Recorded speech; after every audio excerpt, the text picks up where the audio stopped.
English ಕಲಿಬೇಕು, ಮರಾಠಿ ಬಂದಿರಬೇಕು, ಕನ್ನಡ ಬಂದಿರಬೇಕು, ಎಲ್ಲ ಭಾಷೆ ಮಾತನಾಡಬೇಕು.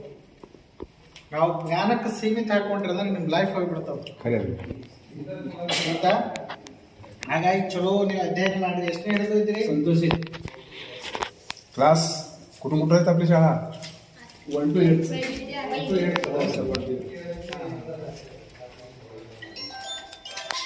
ಅದಕ್ಕೆ ಚಲೋ ಅಭ್ಯಾಸ ಮಾಡ್ರಿ. ಇಲ್ಲೆಲ್ಲ ಚನ್ನಬಸವ ಪಟ್ಟದೇವರು ಅಂತ ಹೇಳ್ಬೋದ್ರು.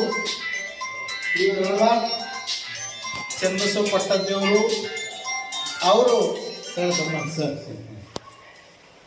ಚನ್ನಬಸವ ಪಟ್ಟದೇವರು ಹೊರಗೆ ಉರ್ದು ಬೋರ್ಡ್ ಹಾಕಿ ಒಳಗೆ ಕನ್ನಡವನ್ನು ಕಲಿಸಿದ್ರು ಯಾರಂದ್ರೆ ಚನ್ನಬಸವ ಪಟ್ಟದೇವರು. ಆಗ ಮರಾಠಿ ಮತ್ತು ಉರ್ದು ದೊಡ್ಡ ಪ್ರಭಾವ ಇತ್ತು ಈ ಭಾಗಕ್ಕೆ. ಹೀಗಾಗಿ ಕನ್ನಡವನ್ನು ಉಳಿಸ್ಬೇಕು, ಕರ್ನಾಟಕ ಈ ಕ್ಷೇತ್ರ ಉಳಿಸ್ಬೇಕು, ಬೀದರ್ ಜಿಲ್ಲೆಯನ್ನು ಉಳಿಬೇಕಂತ ಹೇಳಿ ಆಗಿನಾಗಿ ಬಹಳ ಪ್ರಯತ್ನವನ್ನು ಮಾಡಿ ಹೀಗಾಗಿ ಹೊರಗೆ ಉರ್ದು ಬೋರ್ಡನ್ನು ಹಾಕಿ ಒಳಗೆ ಕನ್ನಡವನ್ನು ಕಲಿಸಿದ್ರು. ಹೀಗಾಗಿ ಬೀದರ್ ಜಿಲ್ಲೆ ಮತ್ತು ಕರ್ನಾಟಕದಲ್ಲಿ ಉಳಿತು. ಇಲ್ಲಾದ್ರೆ ಕರ್ನಾಟಕದಲ್ಲಿ ಇರ್ತಿರ್ಲಿಲ್ಲ. ಕರ್ನಾಟಕ ಪ್ರಾಂತನೂ ಭಾಳ ದೂರ ಇತ್ತು. ಈಗ ನಾಂದೇಡು, ಈ ಕಡೆ ಜೈರಾಬಾದ್, ನಾರಾಯಣಖೇಡ್, ಈ ಕಡೆ ಸೋಲಾಪುರ್ ಇವೆಲ್ಲವೂ ಕರ್ನಾಟಕ ಪ್ರಾಂತದೊಳಗೆ ಇದ್ದು. ಈಗಾದರೂ ಅವರೆಲ್ಲ ಕನ್ನಡ ಮಾತಾಡ್ತಾರೆ. ನೀವು ಯಾವ ಊರಿಗೆ ಹೋದ್ರು ಅವರೆಲ್ಲ ಕನ್ನಡ ಆಡ್ತಾರೆ. ಅದರ ಆಚೆ ಕನ್ನಡ ಆಡಲ್ಲ. ಯಾಕೆಂದರೆ ಗಡಿ ಅಲ್ಲಿವರೆಗೂ ಇತ್ತು. ಹೀಗಾಗಿ ಆಗಿನ ಕಾಲದಲ್ಲಿ ಅಷ್ಟು ಕನ್ನಡವನ್ನು ಅಷ್ಟೇ ಎಲ್ಲ ಶಿಕ್ಷಣ ಜಾಗೃತಿಯನ್ನು ಮಾಡ್ಯಾರ. ಪ್ರತಿಯೊಬ್ಬರಿಗೂ ಶಿಕ್ಷಣ ಕೊಡುವಂಥ ವ್ಯವಸ್ಥೆ ಆಗ ಮಾಡ್ಯಾರ. ಅಷ್ಟೆಲ್ಲ ಮಹಿಳೆಯರಿಗಾಗಿ ಪ್ರತ್ಯೇಕ ಕಾಲೇಜ್ ಓಪನ್ ಮಾಡಿದ್ರು. ಆಗೆಲ್ಲ ಹೆಣ್ಮಕ್ಳಿಗೆ ಎಷ್ಟು ತನಕ ಶಾಲೆ ಕಲಿಸ್ತದ್ರಿ? 7ನೇ ತನಕ ಕಲಿಸ್ತಿದ್ರು. ಅದ್ರ ಬಾದ್ ಶಾಲೆ ಬಂದು ಮನೆಗೆ ಕೊಡ್ಬೇಕಾಯ್ತದೆ. ಹೀಗಾಗಿ ಮಹಿಳೆಯರಿಗೆ ಪ್ರತ್ಯೇಕ PU ಕಾಲೇಜ್, ಡಿಗ್ರಿ ಕಾಲೇಜನ್ನು ಮೊಟ್ಟ ಮೊದಲು ಓಪನ್ ಮಾಡಿದ್ದಾರೆ ಯಾರಂದ್ರೆ ಚನ್ನಬಸವ ಪಟ್ಟದೇವರು ಮೊಟ್ಟ ಮೊದಲು ಓಪನ್ ಮಾಡಿದ್ರು. ಹೀಗಾಗಿ ಕಮಲ್ ನಗರದಲ್ಲಿ ಶಾಲೆ ಅದ ನೋಡ್ರಿ. ನಿಮ್ಗೆ ಅಲ್ಲೇ ಮೊದಲು ಶಾಂತಿವರ್ಧಕ ಶಿಕ್ಷಣ ಸಂಸ್ಥೆ ಅದ, ಅವರೇ ಸ್ವತಃ ಉಸುಬ್ ಸೋಸಿ ಶಾಲೆಯನ್ನ ಕಟ್ಟಿದ್ರು. ಹೀಗಾಗಿ ಮೊದಲ ಭಾಗ ಈ ಕಮಲ್ ನಗರ್ ಬೆಲ್ಟ್ರನ್ನ ದೊಡ್ಡ ದೊಡ್ಡ ನೌಕರಿ ಆಗ್ಲಿಕ್ಕೆ ಕಾರಣನೇ ಚನ್ನಬಸವ ಪಟ್ಟದೇವರು. ಇಲ್ಲಾದ್ರೆ ಯಾರು ನಮ್ಗೆ ದೊಡ್ಡ ಆಫೀಸರ್ ಇಲ್ಲವರು ಯಾರು ಸಿಕ್ಕಿರಲಿಲ್ಲ. ಅವ್ರದಿಂದನೇ ಇಷ್ಟೆಲ್ಲ ಬೀದರ್ ಜಿಲ್ಲೆ ಆಗ್ಲಿಕ್ಕೆ ಸಾಧ್ಯ ಇತ್ತು. ಇಲ್ಲಿ ಭಾಲ್ಕಿಗೂ rural engineering college, diploma college ಮತ್ತು ಡಿಗ್ರಿ ಕಾಲೇಜ್, ಆಮೇಲೆ ಅಕ್ಮದೇವ್ ಪ್ರತ್ಯೇಕ ಮಹಿಳಾ ಕಾಲೇಜನ್ನು ಭಾಲ್ಕಿಗೂ ಅದ. ಆಮೇಲೆ ಬೀದರ್ಗೂ ಅಕ್ಮದೇವ್ ಕಾಲೇಜನ್ನು ತೆಗೆದಿದ್ದಾರೆ. ಜಿಲ್ಲಾ ಪೇಲ್ಸ್ನ ಅಲ್ಲಿನೂ ಅಕ್ಮದೇವ್ ಕಾಲೇಜನ್ನು ಅವರು ಓಪನ್ ಮಾಡಿದ್ದಾರೆ. 1936ರಲ್ಲಿನೇ ನಮಗೇನೋ ಭಾರತ ದೇಶ ಸ್ವತಂತ್ರ ಇರ್ಲಾರ್ಕಿಂತ ಮೊದಲೇ ಶಾಲೆಯನ್ನ ಓಪನ್ ಮಾಡಿದ್ದಾರೆ. ಅಂದರೆ ಸರ್ಕಾರ ಮಾಡೋಕ್ಕಿಂತ ಮೊದಲೇ ಚನ್ನಬಸವ ಪಟ್ಟದೇವರು ಮಾಡಿದ್ದಾರೆ. ಆಗ ಏನು ಫಂಡಿಂಗ್ ಇರಲಿಲ್ಲ, ಬಡತನ ಇತ್ತು, ಎಲ್ಲರೂ ಭಾಳ ಬಡತನ ಇತ್ತು.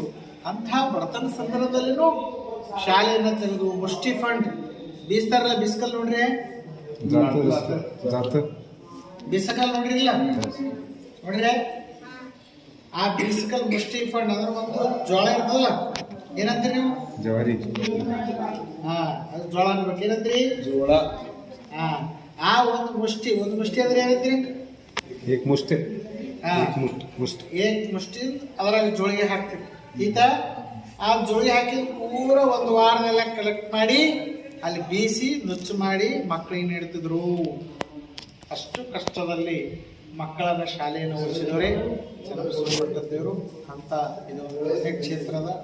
ಮತ್ತು ಈಗ ಬಸವಲಿಂಗ ಪಟ್ಟದೇವರು ಈಗ ಮತ್ತೆ ಎಲ್ಲ ಕಡೆ ಶಾಲೆಯನ್ನು ಹಿರೇಮಠ ಸಂಸ್ಥಾನ ವಿದ್ಯಾಪೀಠ ಟ್ರಸ್ಟ್ ಅಂತ ಸ್ಥಾಪನೆ ಮಾಡಿ ಎಲ್ಲ ಕಡೆಗೆ ನಮ್ಮ ಗುರುಕುಲಗಳದಾವ. ಚನ್ನಬಸವೇಶ್ವರ ಗುರುಕುಲ ಅದಲ್ಲ, ಕಮಲ್ನಗರಕ್ಕದಲ್ಲ ಒಂದು ನೋಡಿರಿ, ಯಾವುದು ಗುರಪ್ಪ ಟೊಳ್ಳೆ ಮತ್ತು ಚನ್ನಬಸವ ಪಟ್ಟದೇವರ ಪ್ರೌಢಶಾಲೆ ಅಂತದ ಕಮಲ್ ನಗರಕ್ಕಿದೆ, ಸಂಗಮಕ್ಕಿದೆ, ಔರಾದು, ಸತ್ತಪೂರು.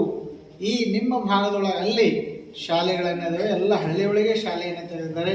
ಯಾಕಂದ್ರೆ ಹಳ್ಳಿ ಒಳಗೆ ಡೆವಲಪ್ಮೆಂಟ್ ಆಗಲಿ, ಚಲೋ ಶಿಕ್ಷಣ ಸಿಗಲಿ ಅಂತ ಹೇಳಿ ಉದ್ದೇಶವನ್ನು ಇಟ್ಕೊಂಡು ಅಲ್ಲೆಲ್ಲ ಶಾಲೆ ತೆಗೆದಾರೆ. ಇಲ್ಲಿನೂ 400 ಮಕ್ಕಳು ಇರ್ತಾರೆ. ಊಟ ವಸತಿ ಎಲ್ಲ ಫ್ರೀ ಆಗಿರ್ತದೆ. ಎಲ್ಲ ಜಾತಿ ಮತ ಪಂಥ ಏನಿಲ್ಲ, ಎಲ್ಲರೂ ಬರ್ಬೋದು ಇಲ್ಲಿ. ಇಲ್ಲಿ ನೀವು ಯಾರು ಬರ್ತೀರಿ, ಇಲ್ಲಿ ಬರೀ ಹುಡುಗರಿಗೆ ಅಷ್ಟೇ ಅದ, ಹುಡುಗಿಯರಿಗಿಲ್ಲ. ಹೀಗಾಗಿ ಇಲ್ಲಿ ನೀವು ಯಾರಾದರೂ ಬಂದು ಅಡ್ಮಿಷನನ್ನು ತಗೋಬಹುದು. ಆಮೇಲೆ ಗುರುಕುಲದಲ್ಲಿ ಅಲ್ಲಿ ಹುಡುಗರು ಹುಡುಗಿಯರ ಎರಡೂ ಪ್ರತ್ಯೇಕ ಅದಾವ. ಹೀಗಾಗಿ ಅಲ್ಲಿನೂ ನೀವು ತಗೋಬೋದು. ಹಾಗಾಗಿ ಚೆನ್ನಾಗಿ ನೀವೆಲ್ಲರೂ ಶಾಲೆಯನ್ನು ಓದ್ರಿ. ಏನ ಶಾಲೆ ರೆಗ್ಯುಲರ್ ಹೋಯ್ತ್ರಿ. ಅವ್ರಿಗೆ ಮರಾಠಿ ಬರ್ತಂತ ಬರ್ತದೆ ತಿಳ್ತದ್ರಿ ರೆಗ್ಯುಲರ್ಲಿಂದ ಶಾಲೆಗೆ ಹೋಗ್ಬೇಕು. ಹೌದ್ರಿ.